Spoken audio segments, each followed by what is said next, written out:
How to see your least interacted followers on Instagram. In this tutorial, I'm going to show you guys how you can do exactly that.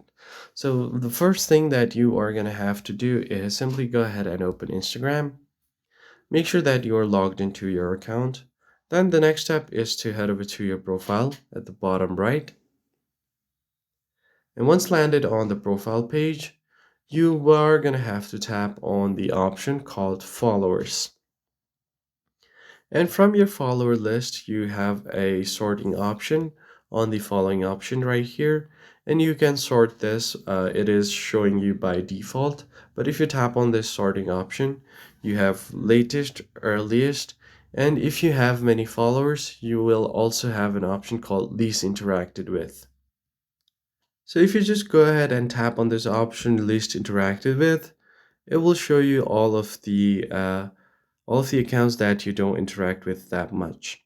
And if you want, you could just go ahead and unfollow them or remove them from your following list.